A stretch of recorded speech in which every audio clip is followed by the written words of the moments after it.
नमस्कार दोस्तों, crack BPSC UPP से स्वागत है। आज हम लोग इस वीडियो में बीपीएससी जो एएसओ का पेपर है 2023 में लिया था उसका देखेंगे। फिजिक्स और केमिस्ट्री का क्वेश्चन, ठीक है। इसका डिटेल एक्सप्लेनेशन देखेंगे हर ऑप्शन वाइज। ये जो है ना सीरीज अब चलती रहेगी, पीवाईक्यू सीरीज अब टेलीग्राम पर हमेशा आती रहेगी 2-3 दिन पर, ठीक है। सॉरी, यूट्यूब पर। और ये टेस्ट सीरीज से कहीं बेहतर है पीवाईक्यू का एनालाइज करना, और आपको पीवाईक्यू के ऑप्शन के साथ एनालाइज करना क्या क्या है उसको बहुत टेस्ट सीरीज से बहुत है अच्छा है। और इसको देखते रहिएगा। और जो भी लोग चैनल को सब्सक्राइब नहीं किए हैं तो कर दीजिएगा, वीडियो अगर अच्छा लगे तो लाइक भी कर दीजिएगा, ठीक है। चलिए क्वेश्चन को स्टार्ट किया जाता है। पहला पहला क्वेश्चन है हम लोग के सामने कि निम्नलिखित में से एक थर्मल पावर प्लांट में, ठीक है, किसका प्रयोग किया जाता है? यूरेनियम का, थोरियम का, वायु का, जीवाश्म का, ठीक है। थोरियम में थी, थर्मल पावर प्लांट बोला है, ठीक है। तो थर्मल पावर प्लांट किसको बोलते हैं? हिंदी में बोलते हैं तापीय, ठीक है। तो तापीय ऊर्जा संयंत्र में किसका प्रयोग होता है, ठीक है। तो देखिए किसका प्रयोग होता है, कोयला का है, ठीक है। कोयला क्या है भैया? कोयला का प्रयोग होता है, ठीक है। कोयला है क्या? जीवाश्म ईंधन है, ठीक है। कोयला का प्रयोग होता है थर्मल पावर प्लांट में, इसीलिए तो हम लोग का कोयला को निर्यात करते हैं। कहाँ से? ऑस्ट्रेलिया से निर्यात करते हैं, ठीक है। क्योंकि हम लोग का कोयला जो होता है ना वो बहुत घटिया किस्म का होता है यहाँ पर, ठीक है। इसीलिए हम लोग के प्लांट को यूज करने के लिए ऑस्ट्रेलिया से निर्यात करते हैं और इंडोनेशिया से निर्यात करते हैं, ठीक है। अब देखिए, अब क्वेश्चन पूछेगा कि यूरेनियम थोरियम का किसका प्रयोग कहाँ होता है? तो परमाणु ऊर्जा संयंत्र में प्रयोग होता है, ठीक है। परमाणु ऊर्जा संयंत्र में पूछेगा, ठीक है। ठीक है। और थोरियम का अयस्क कौन सा है? मोनोजाइट। थोरियम का एक्स है, ठीक है, मोनोजाइट। ये कहाँ पाया जाता है मोनोजाइट जी? तो केरल के तट पर मिलता है। समुद्र के जो केरल के तट है ना, मलाबार तट, उसके पार थोरियम का है। कहने का मतलब विशाल भंडार है। भारत में भी क्वेश्चन पूछ रहा है, ठीक है। अब दूसरा क्वेश्चन क्या है कि चुंबकीय बल रेखा निम्नलिखित में से किससे निकलती है, ठीक है। निकलती क्या से है? दक्षिणी ध्रुव से, उत्तरी ध्रुव से, चुंबक के केंद्र से, उपयुक्त में से कोई नहीं, ठीक है। तो चुंबकीय बल जो रेखाएं होती है ना वो उत्तरी ध्रुव से निकलती है, ठीक है। ठीक है। अब यहाँ देखें, ध्यान देना है कि देखिए चुंबकीय बल रेखाएं जो होती है बाहर जब होती है रेखाएं चलेगी तो बाहर के इनका डायरेक्शन जो होगा ना, डायरेक्शन कैसे होगा? तो बाहर का डायरेक्शन जब होगा ना कि नॉर्थ टू साउथ होगा, ठीक है। नॉर्थ, नॉर्थ से साउथ की ओर होगा, ठीक है। नॉर्थ टू साउथ होगा, ठीक है। लेकिन अंदर की ओर कैसे होगा? डायरेक्शन उल्टा हो जाता है। अंदर की ओर हो जाता है उत्तर से दक्षिण, माने कि साउथ और से दक्षिण से उत्तर हो जाता है, ठीक है। दक्षिण से उत्तर हो जाता है। यहाँ ध्यान देने बात है कि चुंबकीय जो बल रेखाएं है ना एक दूसरे के कभी प्रतिच्छेद नहीं करती हैं, कभी काटती नहीं है। काटती कभी नहीं है, याद रखिएगा। एक क्वेश्चन स्टेटमेंट में देता है काटती नहीं है, ठीक है। ये लूप के समान बनाती है, लूप के रूप में चलती है। इसे लूप में चलेगी, ठीक है। ये इसे लूप में चलती रहती है, ठीक है। तो वही बोला गया है।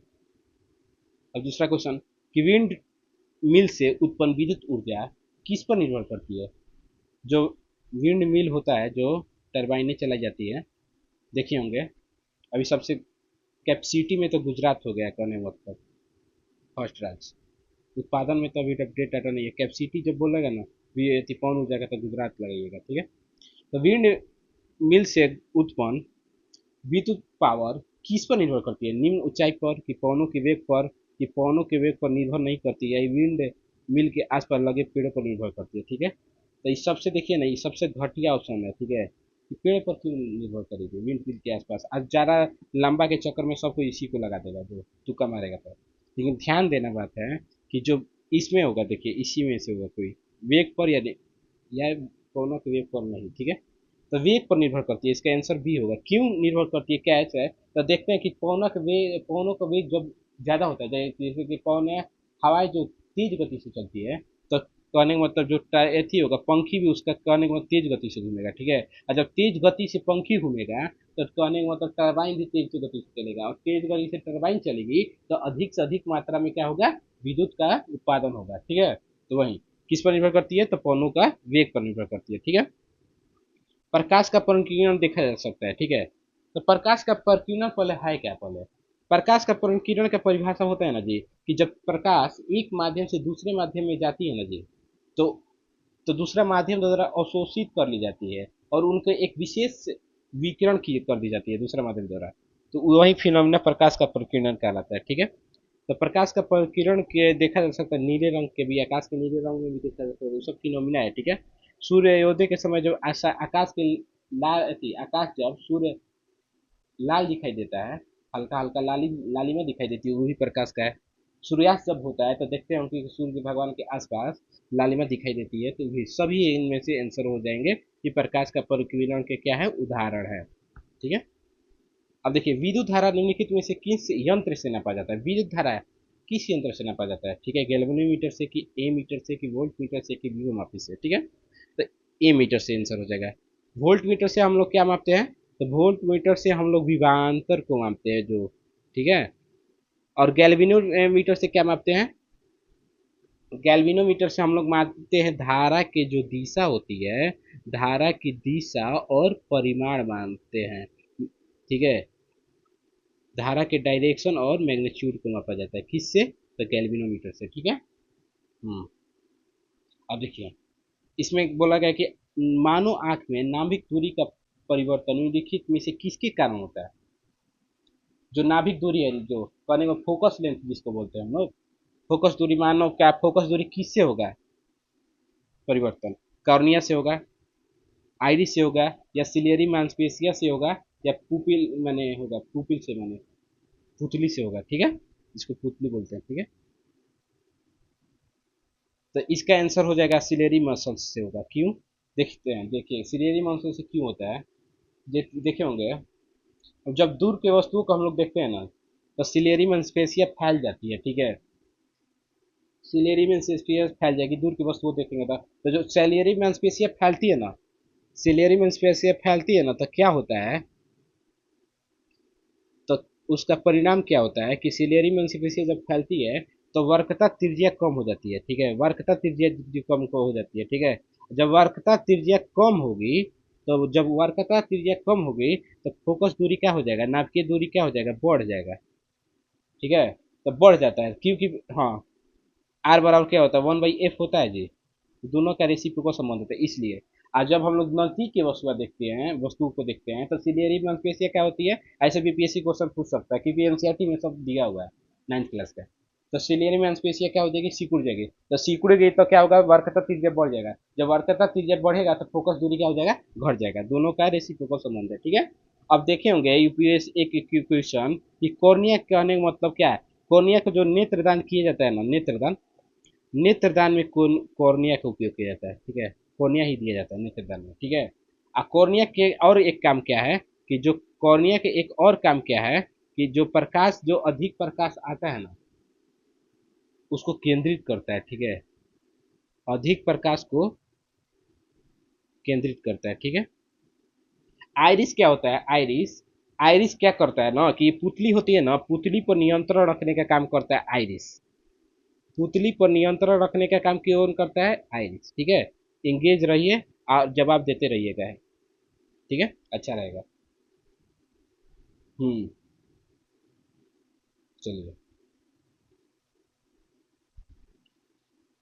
निम्नलिखित में से टंगस्टन का प्रयोग किया जाता है, कहाँ टंगस्टन का प्रयोग किया जाता है। ठीक है, टंगस्टन का प्रयोग किया जाता है कहाँ, विद्युत बल्ब के फिलामेंट में किया जाता है। क्यों किया जाता है विद्युत बल्ब में, क्योंकि जो टंगस्टन का जो होता है ना, टंगस्टन का क्वथनांक जो होता है, क्वथनांक, सॉरी क्वथनांक बोलते हैं, गलनांक, गलनांक, बुझलिए, जो मेल्टिंग पॉइंट होता है, गलनांक जो होता है उसका, इसका लगभग 3400 डिग्री सेल्सियस होता है। ठीक है, तो ये जल्दी पिघलता नहीं है टंगस्टन, इसीलिए इसका प्रयोग किया जाता है विद्युत बल्ब में। ठीक है, फिलामेंट के रूप में। ठीक है, अब देखिए ये बहुत बढ़िया क्वेश्चन है, इसको ध्यान से देखिएगा कि गाड़ियों में, हाँ, गाड़ियों में पीछे देखने का दर्पण का आवर्धन निम्नलिखित में से क्या होगा। अब बताइए, साइड मिरर के पूछ रहा है कि साइड मिरर का जो होता है, साइड मिरर जो है उसका आवर्धन क्या होगा, एक होगा या एक से अधिक होगा या एक से कम होगा, या आवर्धन नहीं देखा जा सकता है। ठीक है, तो देखिए साइड मिरर किसको कहते हैं, उत्तल दर्पण को कहते हैं। ठीक है, ध्यान रखिएगा, उत्तल दर्पण का हम लोग पढ़े होंगे, साइड मिरर करते हैं। ठीक है भैया, जो उत्तल दर्पण होता है इसमें हमेशा कौन सा आभासी प्रतिबिंब बनती है। ठीक है, आभासी और, ठीक है, आभासी और कैसे प्रतिबिंब बनती है, सीधा प्रतिबिंब बनती है, ठीक है,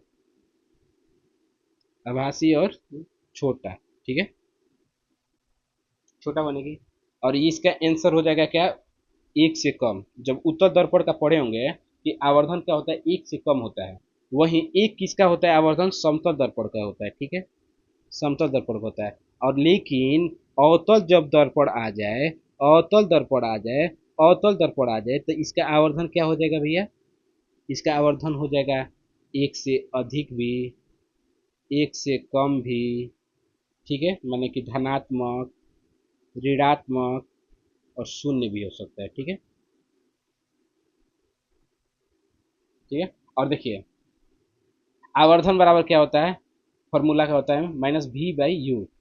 जहाँ भी क्या होता है भैया, तो भी होती है प्रतिबिंब की दूरी, प्रतिबिंब, और यू क्या होती है वस्तु की दूरी, ठीक है।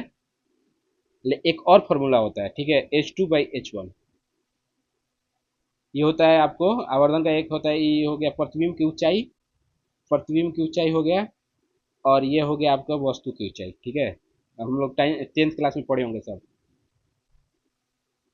सब दिया हुआ है एनसीईआरटी में, तो वहीं, ठीक है। अगला क्वेश्चन, निम्नलिखित माध्यमों में से किसमें प्रकाश की गति अधिकतम होती है, प्रकाश की गति किसमें अधिकतम होगी, वही पूछ रहा है, ठीक है। तेल में होगी कि जल में होगी कि वायु में होगी कि कागज में होगी। तब पहले हम लोग के मन में एक सवाल उठता है कि प्रकाश की गति की खोज किसने किया था, तो रूमर ने किया था, ठीक है, सोल्यूशन में मिल जाएगा आपको, रूमर ने किया था, ठीक है। और जानते हैं कि निर्वात में सबसे अधिक प्रकाश की गति होती है, ठीक है, इसमें इस ऑप्शन के अनुसार वायु हो जाएगा, ठीक है। जैसे जैसे जाते हैं ठोस में सघन होगा तो कम होती जाएगी, जल में, द्रव में उससे ज़्यादा होगी, ठोस से ज़्यादा, और गैस में क्या होगी जी, सबसे ज़्यादा हो जाएगी, ठीक है, और निर्वात में सबसे ज़्यादा हो जाती है, ठीक है। अब देखिए यहाँ क्वेश्चन है कि HCl, ये बहुत बढ़िया क्वेश्चन है, 10th क्लास का क्वेश्चन है। 10th क्लास में हम लोग पढ़े ना एनसीईआरटी, अम्ल वाला, अम्ल क्षार वाला, उससे देखिए क्वेश्चन कितना दिया है, ठीक है, पूछा है ना, दिया है ना, कि HCl घोल का, HCl घोल का जो है pH 4 है, तो घोल की मोलरिटी क्या होगी, मोलरिटी क्या होगी, मोलरता क्या होगी, ठीक है। तो हम लोग पढ़ेंगे एक फार्मूला कि क्या होता है, पीएच माने में पोटेंज of hydrogen is equal to होता है माइनस लॉग HN, ठीक है। हाइड्रोजन के लॉग के रूप में लिखा जाता है, हाइड्रोजन के ना आयन निकाला जाता है, तो उसी में पीएच निकलता है कि पोटेंज ऑफ हाइड्रोजन में हाइड्रोजन का पावर कितना है। तो यहाँ पीएच कितना दिया हुआ है, 4, ठीक है, पीएच कितना दिया हुआ है, 4 दिया हुआ है, ठीक है। तो 4 दिया हुआ है, तो इधर दोनों तरफ से हम लोग क्या किए हैं, माइनस से गुणा कर दिए हैं, तो ये माइनस क्या हो जाएगा, प्लस हो जाएगा, ये प्लस था तो माइनस हो जाएगा, ठीक है, लॉग HN। अब जब लॉग इस तरफ एंटी लॉग करेंगे तो HN इज इक्वल टू हो जाएगा 10⁻⁻4, ठीक है। तो 10⁻⁻4 को लिख सकते हैं 10 के ऐसे, इसका आंसर निकालेंगे तो हो जाएगा ऐसे, ठीक है। तो इसका आंसर क्या हो जाएगा, सी हो जाएगा, सी हो जाएगा, ठीक है। बोल रहा है कि शून्य प्रतिरोध वाले पदार्थ को निम्नलिखित से क्या कहा जाता है, शून्य प्रतिरोध जी क्या कहा जाता है, जिसका प्रतिरोध शून्य हो। कुचालक तो नहीं कहेंगे क्योंकि कुचालक का तो प्रतिरोध आनंद हो जाएगा, ठीक है, चालक भी कहेंगे, लेकिन उसका भी ना कुछ प्रतिरोध होता है, तो अति चालक होता है, ठीक है, अति चालक होता है, शून्य प्रतिरोध वाले अति चालक होते हैं। और अर्धचालक का प्रतिरोध क्या होता है, तो चालक और कुचालक के बीच में होगा, अर्धचालक का, ठीक है। यहाँ ध्यान देने बात है कि जो अर्धचालक का प्रतिरोध पर क्या प्रभाव होता है, जब टेम्परेचर को बढ़ाते हैं ना जी, तापमान को बढ़ाते हैं ना जी, तो तापमान को बढ़ाते हैं ना तो चालकता क्या होता है, बढ़ता है। क्यों बढ़ता है चालकता, क्यों अर्धचालक की चालकता बढ़ता है, चाहे चालक की, क्योंकि जब टेम्परेचर बढ़ाएंगे, किसी वस्तु को गर्म करेंगे, तो फ्री इलेक्ट्रॉन होंगे, ठीक है। मान लीजिए कि ये वस्तु है, इसको हम लोग गर्म कर रहे हैं, इसमें इलेक्ट्रॉन जो है, इसको करने का मतलब ये क्या होंगे कि फैलेंगे, फ्री करेंगे, मूवमेंट करेंगे। जब जैसे फैलेंगे तो उसमें क्या होगा, इलेक्ट्रिसिटी का ज़्यादा प्रवेश होता है, ठीक है, ज़्यादा। तो वहीं टेम्परेचर बढ़ाते हैं तो चालकता बढ़ती है, जब चालकता को बढ़ाएंगे तो प्रतिरोध क्या हो जाएगा, अपने आप घट जाएगा, वो तो फिनोमिना ही है। प्रतिरोध क्या हो जाएगा, अपने आप घट जाएगा, ठीक है, इसको ध्यान देना। निम्नलिखित में से कौन सा अम्लीय है। अम्ल किसको कहते हैं भैया, जिसका पीएच जो स्केल जो होता है, पीएच वैल्यू 7 से कम हो, उसी को अम्ल कहते हैं, ठीक है। लेमन जूस हो, टमाटर हो या दूध हो या उपयुक्त सभी, इन सभी क्या है कहने का मतलब अम्ल है। यहाँ ध्यान दीजिएगा, हम लोग नीचे दिया हुआ है, ठीक है, नीचे ही के क्वेश्चन को डिस्कस कर लीजिए कि कहने का मतलब निम्नलिखित में से कौन सा नीले निट्रोफोस्ट को लाल में बदल देता है। जो नीला निट्रोफोस्ट है ना, लिटमस पत्र है, ठीक है, लिटमस किससे बनता है, लाइकेन से बनता है। हम लोग पढ़े होंगे 10th क्लास के एनसीईआरटी में दिया हुआ है फर्स्ट पेज में। तो लाइकेन से बनता है लिटमस पत्र, ठीक है, हो गया। कैसा रहता है, तो बैगनी कलर का रहता है मूल रूप में, ठीक है। अब समझ में आएगा कि कहने का मतलब क्वेश्चन पूछा है कि नीले लिटमस को लाल में बदलेगा, कौन बदलेगा, सिरका बदलेगा, कि चूने का पानी बदलेगा, कि बेकिंग सोडा बदलेगा, क्या घोल बदलेगा, या वॉशिंग सोडा का घोल बदलेगा। इसमें अम्ल क्षार नहीं पूछ रहा है। तो सिरका में हम लोग अभी पढ़े हैं, देखे होंगे कि सिरका में क्या होता है, एसिटिक एसिड होती है, ठीक है। नीला को एस ए बी आर कहने का मतलब एक सीट को एक सीट क्या करता है, ब्लू को रेड करता है, ठीक है। तो सिरका क्या हो गया, आपको एक ही सिरका दे रहा है, तो इसमें एक ही अम्ल है, तो अम्ल क्या है, वो सिरका है। ये सब जो है ना वो क्षार है कहने का मतलब, क्या है, क्षार। ये क्या करेंगे, इसको उल्टा करेंगे, लाल को नीला में बदलेंगे, ठीक है। अब देखिए यहाँ पर और क्वेश्चन है, हमेशा पूछता है, जो रोगों में पूछा है, बीपीएससी में पूछा है, पिछला बार पूछा था कि देखिए जो एसिड है ना, एसिड जो अम्ल है, जो अम्ल है वो मिथाइल ऑरेंज को क्या करता है, मिथाइल ऑरेंज को क्या कर देता है, एसिड जो है मिथाइल ऑरेंज को क्या कर देगा, रेड कर देगा, क्या कर देगा, रेड कर देगा, क्या कर देगा, रेड कर देगा, माने कि लाल कर देगा। कौन कर देगा, एसिड, किसको, मिथाइल ऑरेंज को। लेकिन फिनाफिथिलिन को क्या करता है, रंगहीन करता है, क्या करता है, रंगहीन, कोई ना कौन कोनो काम नहीं, जैसा रंग है वैसे नो चेंज, ठीक है। मिथाइल ऑरेंज को क्या कर देगा, लाल कर देगा, कौन, एसिड, ठीक है। चलिए इसको ध्यान देख लीजिएगा, ठीक है। अब देखिए ये क्वेश्चन कि कास्टिक पोटास, यहाँ देखिएगा पोटास पूछा है ना कि सोडा, क्या पूछा है, पोटास का रासायनिक सूत्र क्या होता है, ठीक है।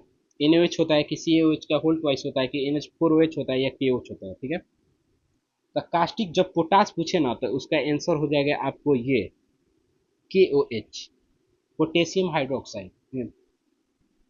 ये है आपको कास्टिक सोडा, क्या है ये, कास्टिक सोडा है, ये क्या है, कास्टिक सोडा है, ठीक है। ये क्या भैया, तो ये है लाइम वाटर, चूना पत्थर, जो चूना जल जिसको बोलते हैं ना, चूना जल, उसी को बोलते हैं लाइम वाटर, ठीक है, CaOH का होल ट्वाइस। ये क्या है, अमोनियम हाइड्रोक्साइड, ठीक है, अमोनियम हाइड्रोक्साइड है। इसका प्रयोग जान लीजिए क्या होता है, एक फेमस क्वेश्चन पूछ चुका है, नहीं देख लीजिए, अमोनियम हाइड्रोक्साइड होता है, ठीक है। एक प्रकार का ये क्या है, कहने का मतलब क्षार है, क्षार है, लेकिन क्या है, दुर्बल क्षार है, पूछ चुका था कि मैंने इनमें से कौन सा क्षार मैंने दुर्बल क्षार है, तो ये दुर्बल क्षार है, ठीक है। ये सब जो क्षार है ना वो खतरनाक एकदम प्रबल क्षार है, ठीक है। रासायनिक भाषा में मूर्छा माने जंग लगना, ये 67 री एग्जाम में, हाँ 67 री एग्जाम में क्वेश्चन पूछा था कि जंग लगने से क्या होता है, वजन घटती है कि बढ़ती है। तो सब कोई घटता है, मान लीजिए जब मूर्छा होगा तो घटेगा, लेकिन एनसीईआरटी में साफ साफ लिखा हुआ था कि जंग लगने से वजन क्या होता है, बढ़ता है, ठीक है। तो आंसर बदलना पड़ा बीपीएससी को, सब बहुत सारे बच्चे का आंसर गलती हो गया था, ठीक है। तो रासायनिक भाषा में मूर्छा जो जंग लगने का होता है उस फॉर्मूला हाइड्रेट फेरिक ऑक्साइड होती है, ठीक है, हाइड्रेट फेरिक ऑक्साइड होती है। इसका फॉर्मूला क्या होता है, Fe2O3, Fe2O3 NH2O, यही हाइड्रेट है, यही वाटर है, वही हाइड्रेट है, यही फेरिक ऑक्साइड है, इसको क्या बोलते हैं, हाइड्रेट।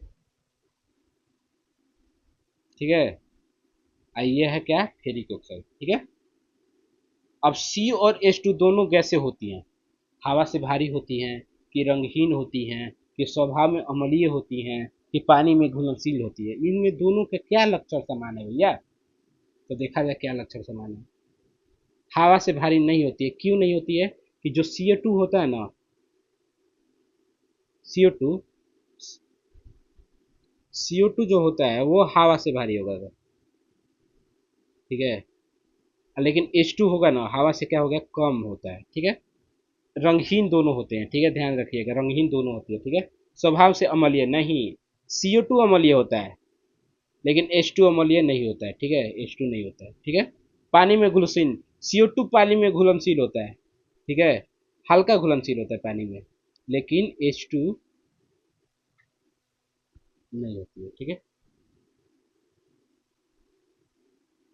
अब देखिए, लेड सल्फेट का रासायनिक सूत्र क्या है, Pb2SO4 है, कि PbSO4 का होल ट्वाइस है, या PbSO4 है, या Pb2SO4 है।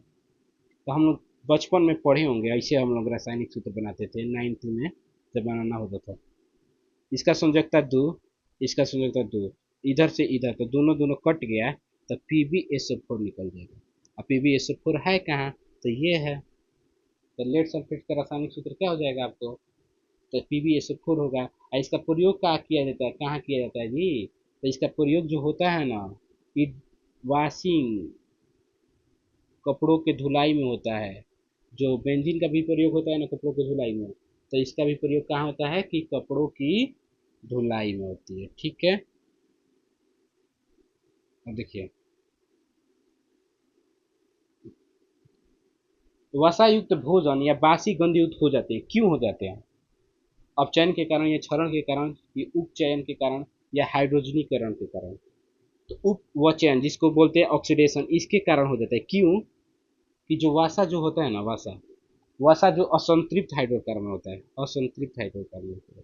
ठीक है, ये जो असंतृप्त हाइड्रोकार्बन होते हैं, वे ऑक्सीजन से रिएक्ट कर लेते हैं। ठीक है, और ऑक्सीजन से रिएक्ट कर जाएंगे ना, तो वही खाना बासी हो जाता है, सड़ने लगता है। ठीक है, तो वही बताया, हाइड्रोजनीकरण हम लोग पढ़े होंगे, कि वनस्पति घी में बनाने में, वनस्पति घी बनाने में हाइड्रोजनीकरण का प्रयोग होता है। ठीक है, और इसमें उत्प्रेरक कौन सी होती है भैया, उत्प्रेरक कौन होता है, तो उत्प्रेरक होता है आपका उत्प्रेरक, उत्प्रेरक कौन होता है, तो उत्प्रेरक होता है निकेल होता है। ठीक है, 10th क्लास में दिया हुआ है अभिक्रिया में, एनसीईआरटी, एनसीईआरटी इसीलिए जरूरी है, ये भी एनसीईआरटी का क्वेश्चन है। हम सिल्वर क्लोराइड को गहरे रंग में बोतल में रखते हैं, क्यों, 69 में यही ऐसे ही सब चीज की एप्लीकेशन पूरा था। ठीक है, क्यों रखते हैं, क्योंकि यह सफेद ठोस है, अपचयन उपचयन अभिक्रिया के कारण, या सूर्य के प्रकाश के क्रिया से बचने के लिए उपयुक्त में से कोई नहीं। तो पढ़े होंगे, फर्स्ट ही चैप्टर है एनसीईआरटी का, क्लास 10th का फर्स्ट चैप्टर में दिया हुआ ये एकदम, उसमें बोला गया ना जी, कि AgCl हम लोग क्या करते हैं ना, AgCl को जो सूर्य के प्रकाश में रखते हैं ना, सूर्य के प्रकाश में, तो वो क्या करता है, अपघटित हो जाता है, किस में, Ag में प्लस में Cl2 में। ठीक है, तो ये अपघटित ना हो, इसीलिए क्या किया जाता है, सूर्य के प्रकाश से क्रिया से बचाने के लिए हम लोग गहरे बोतल में रख देते हैं, कि क्या है, कि उसका प्रकाश अंदर ना जाता है। ठीक है, इसका आंसर सी हो जाएगा। क्या हो जाएगा, इसका सी, बहुत बढ़िया कॉन्सेप्चुअल सवाल है। ये कहाँ से सॉल्व होगा, किसी किताब में जल्दी नहीं मिलेगा, ये मिलेगा कहाँ, एनसीईआरटी में मिलेगा। ठीक है, अब देखिए, विटामिन B12 का रासायनिक नाम क्या है, विटामिन B12 का रासायनिक नाम क्या है, थायमिन है, कि राइबोफ्लेविन है, कि कोबालामिन है, कि नियासिन है। तो पहले समान एथी करते हैं, नेग्लेक्ट करते हैं, थायमिन किसका है भैया, थायमिन किसका है, तो विटामिन B1 का है। ठीक है, राइबोफ्लेविन किसका है, विटामिन B2 का है। नियासिन कितना है, किसका है, B3 का है। अब B12 किसका है, कोबालामिन का। थायमिन किसका है, B1 का। राइबोफ्लेविन किसका है, B2 का। नियासिन किसका है, B3 का। इसी के नियासिन के चलते प्लेगरा रोग होता है ना। और इसका देख लिया जाए, कि कभी एग्जाम में भी पूछ सकता है, पूछबो करता है, पूछ सकता है। अब भैया B5 क्या होता है? B5 तो पेंटोथेनिन होता है, ठीक है। B6 क्या होता है? तो पाइरोडॉक्सिन होता है, पैरोडॉक्सिन। B7 क्या होता है? तो B7 बायोटीन होता है, ठीक है। और B9 क्या होता है? तो B9 बहुत बढ़िया, फॉलिक एसिड। इसको बढ़िया क्वेश्चन है, हम उसको करते हैं B9, फॉलिक एसिड होता है, ठीक है। तो इतना, आपको ये पसंद लगे वीडियो तो लाइक कर लीजिएगा। इसका PDF मिल जाएगा आपको कहाँ? टेलीग्राम पर, क्रैक BPSC UPPCS पर। और अच्छा लगे तो लाइक कीजिएगा और शेयर भी कर दीजिएगा, अच्छा लगे तो अपने दोस्तों के पास, ठीक है। धन्यवाद।